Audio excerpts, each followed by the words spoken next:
మీరు ఒకసారి name board కూడా తగిలేరు. ఎక్కడెక్కడ ప్రభుత్వం నిర్ణయించినటువంటి ధర ఏ ఏ ప్రాంతానికి ఎంత ఉంది, ప్రభుత్వానికి చెల్లించాల్సినటువంటిది ఎంత, రిజిస్టర్కి ఎంత, లేదా దాన విక్రయకునికి ఎంత, లేదా ఎన్ని రకాల ఇక్కడ కాదు సార్, బయట అంటే పబ్లిక్ కనిపించాలి. ఇక్కడ రావడానికి భయపడుతున్నారు జనాలు.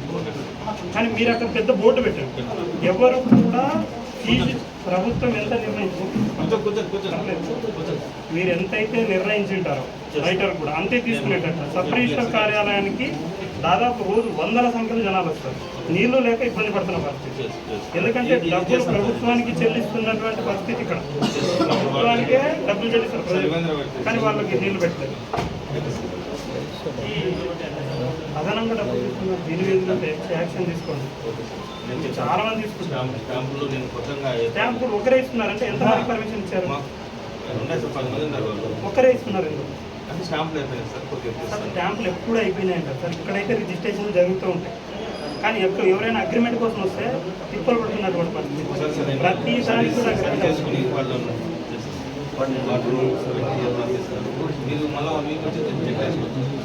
సరే సార్, ప్రతి దానికి మీరు 5,000, 10,000 చేస్తున్నారు.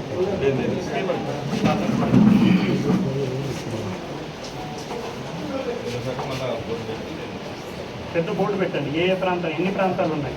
ఆదోనిలో ఒక్కో చోట ఒక్కో ధర ఉంది గవర్నమెంట్ రేట్.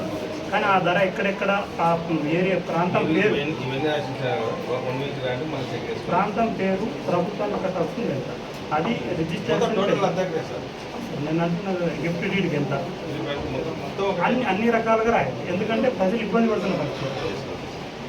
ఎమ్మెల్యే గారు కూడా గత 2 నెలల క్రితం చెప్పారు ఇక్కడికి వచ్చి, లంచం తీసుకొని ఎక్కడైనా సబ్ రిజిస్టర్ ఆఫీస్ ఉందంటే ఆదోని మాత్రమే. అసెంబ్లీలో కూడా అన్నారు.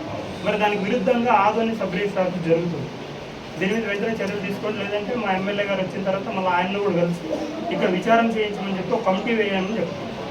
అది మాత్రం జరుపుకోకుండా చూడండి.